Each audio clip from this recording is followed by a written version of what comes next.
கேடுகட்ட நபர் ஜெகதீச பாண்டியன் அவர்கள். நாமளும் அவரை பத்தி நம்ம விமர்சனம் வைக்க வேண்டாம். நம்ம கூட பயணம் பண்ண அண்ணன், எவ்வளவோ நாமளும் வந்துட்டு கடந்து கடந்து போனாலும் அவருடைய எதிர்ப்பு வன்ம அரசியல்ன்றது ரொம்ப கீழ்த்தரமா இருக்கு.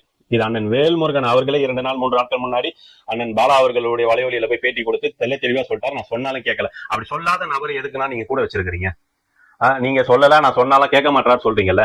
இவ்வளவு வன்மமா தொடர்ந்து பேசிக்கிட்டு இருக்காரு. அவரை நீங்க உங்க கட்சியில வச்சுக்கிட்டு நீங்க என்ன நினைக்கிறீங்க? திமுக கிட்ட இவர் பேசுறதை வச்சு நீங்க இன்னும் கூடுதலா 2 சீட்டு வாங்கி அவருக்கு ஒரு சீட்டு கொடுக்கலாம்னு நினைக்கிறீங்களா? எங்களுக்கு ஒன்றும் புரியல. அவர் அவ்வளவு அவதூறு பேசுறாரு. ஒண்ணு அவரை கட்சி நடவடிக்கை எடுத்து ஒண்ணு அப்புறப்படுத்துங்க. அவர் அப்புறப்படுத்தினா தமிழ் தேசிய சிந்தனையில இருக்கிறவங்க யாரும் வந்து அவர் பேசுறதை பொருட்படுத்த போறது இல்ல. ஆனா நீங்க உங்க கட்சியிலேயே கூடவே வச்சுக்கிட்டு அவர் பேசுறதுக்கு எல்லாத்துக்கும் நான் வந்துட்டு சொல்றேன் கேட்க மாட்டான்னு சொல்லி நீங்க சர்வசாதாரணமா சொல்லிட்டு போயிட்டா எல்லாம் ஏத்துக்க முடியுமா? உண்மையை சொல்லுங்க. இது எந்த அளவுக்கு வந்துட்டு நீங்க ஒரு ஊடகத்துல சொல்றீங்க, அதுக்கப்புறமும் அவர் வந்துட்டு வன்மமா பேசுறாரு. தம்பி இடுவாவன் கார்த்திகை எவ்வளவு கீழ்த்தரமா பேசுறாரு.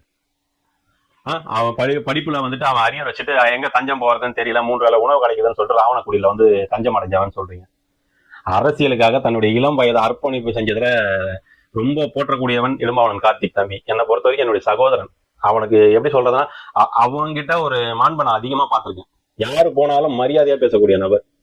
அப்படிப்பட்ட ஒரு நபரை எப்படி உங்களால பேச முடியுது எனக்கு ஒன்றும் புரியல.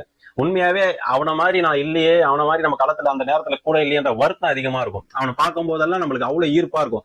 இருந்தா இவனை மாதிரி இருக்கணும்னு சொல்லிட்டு அவனுக்கு கேவலமா பேசுறீங்க. எப்படி இதெல்லாம் புரியல. எப்படி இதுவும் எதுக்காக பேசுறேன்னா, இடும்பாவன் கார்த்திக் அண்ணன் வேல்முருகனே ஒரு விமர்சனம் வச்சார் தான். ஏன்னா விமர்சனம் வச்சாருன்னா அதுக்கு முழுக்க காரணம் ஜெகதீச பாண்டியன் தான். அதுவும் இடும்பாவன் கார்த்திக் தெளிவா சொல்லிட்டார். எனக்கு நேரடியா அண்ணன் மீது எதுவுமே கிடையாது, வேல்முருகன் மீது. இந்த நபர் அங்க போனதுக்கு அப்புறம் தான் இவர் பண்றதுக்கு எல்லாத்துக்குமே அவர் மௌனமா இருக்கும்போது எங்களுக்கு அந்த கோபம் ஆதங்கம் வரதானே செய்யும். அந்த ஆதங்கம் யாரா இருந்தாலும் வரும். இவ்வளவு கேவலமான நபரை நீங்க எதுக்குமே என்ன சொல்றதுன்னா, நீங்களே அதை பதிவு பண்றீங்க.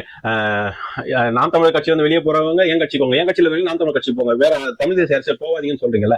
அப்ப நீங்க என்ன பண்றீங்க? அங்க இருந்து கொண்டு வரதுக்கு இவரை வச்சு பயன்படுத்தி இவரை வச்சு ஒரு மண்ணும் வேலைக்கு ஆகாதுதான் நாங்க சொல்றோம். அண்ணன் வேல்முருகன் ஒண்ணுதான் சொல்றோம். இவர் மீது நீங்க நடவடிக்கை எடுத்து முதல்ல இவர் அப்புறப்படுத்தி தூக்கி எறிங்க. இப்படிப்பட்ட ஒரு கீழ்த்தரமான நபரை வச்சுக்கிட்டு எல்லாரையுமே வன்மமா பேசிக்கிட்டு பணம் வாங்கினாருன்னு சொல்லிட்டு அவதூற பரப்பிக்கிட்டு பணம் வாங்கினாருன்னு 21ல பணம் வாங்கினாருன்னு சொல்ற ஜெகதீச பாண்டியன் என்ன புடிங்கிட்டு இருந்தீங்க அந்த 21ல? அந்த நேரத்தை நீங்களும் களத்துல இருந்தீங்களா? 2019 களத்துல இருந்தீங்களா? அப்ப என்ன புடிங்கிட்டு இருந்தீங்க? அப்பனா நீங்க சேலத்துல நின்று அந்த தொகுதியில் அப்ப நீங்க பணம் வாங்கினீங்க, நீங்க ஒத்துக்கிறீங்களா?